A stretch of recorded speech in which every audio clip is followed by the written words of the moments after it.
دنیا کی لالچ سے بچنے کی ترغیب۔ عن ابن عمر رضی اللہ عنہما انہ قال اخذ رسول اللہ صلی اللہ علیہ وسلم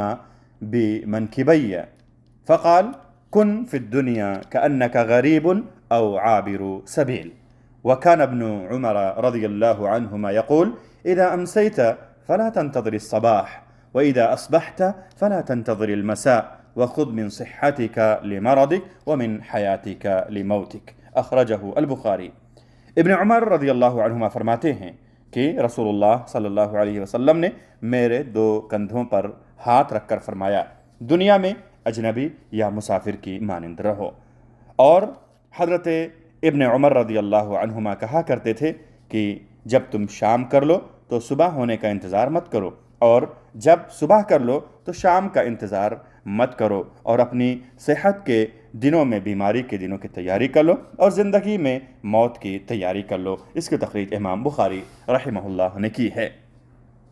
یہ حدیث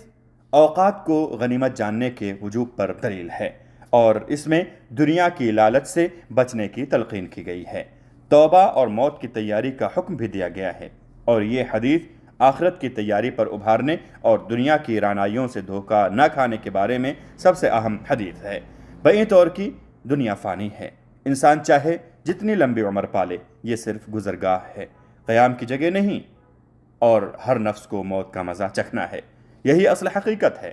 ہم یہی نظام ہر دن اور رات دیکھتے ہیں، اور ہر گھڑی ہر لمحہ محسوس بھی کرتے ہیں۔ لہٰذا جب انسان کو اپنے آخری دن اور موت کے وقت کا پتہ نہیں ہے تو اسے کوچ کے لیے ہمیشہ تیار رہنا چاہیے، اور مسافر کی طرح زندگی بسر کرنی چاہیے۔ دنیا میں کھو جانا یا اسی کو اپنا دائمی ٹھکانہ سمجھنا اور ہمیشہ یہیں رہنے کا تصور کر لینا درست نہیں۔ اس لیے ہم یہاں اتنا ہی تعلقات استوار کریں جس طرح ایک مسافر اپنے وطن سے دور دیار غیر میں رہ کر ہمیشہ اس راحت و سکون سے الگ ہونے کی بابت سوچتا رہتا ہے۔ بس یہاں ہمیں اس مسافر کی طرح رہنا چاہیے جو دوران سفر اتنی تھوڑی چیزوں پر اکتفا کر لیتا ہے جو اسے اس کی منزل اور ہدف تک پہنچا دیں۔ یقیناً صحابی جلیل حضرت عبداللہ ابن عمر رضی اللہ عنہما نے رسول اللہ صلی اللہ علیہ وسلم کے اس نصیحت سے علمی اور عملی طور پر استفادہ کیا، اور اس سے یہ 3 عظیم وصیتیں اخذ کیں۔ پہلی وصیت اذا امسیت فلا تنتظر الصباح واذا اصبحت فلا تنتظر المساء، یعنی جب تم شام کر لو تو صبح ہونے کا انتظار مت کرو، اور جب صبح کر لو تو شام کا انتظار مت کرو، جس کا معنی مومن کو اس کی زندگی میں تمناؤں کو مختصر کرنے پر ابھارنا ہے۔ اسے چاہیے کہ جب وہ شام کر لے تو صبح کا انتظار نہ کرے، اور جب صبح ہو جائے تو شام کا انتظار نہ کرے، بلکہ یہ سمجھے کہ اس سے پہلے اس کا وقت اختتام پذیر ہو جائے گا۔ دوسری وصیت وَخُذْ مِنْ صِحَّتِكَ لِمَرَضِكَ، یعنی اپنی صحت کے دنوں میں بیماری کے دنوں کی تیاری کر لو، یعنی تندرستی کے ایام کو غنیمت جانو، جس کا معنی یہ ہے کہ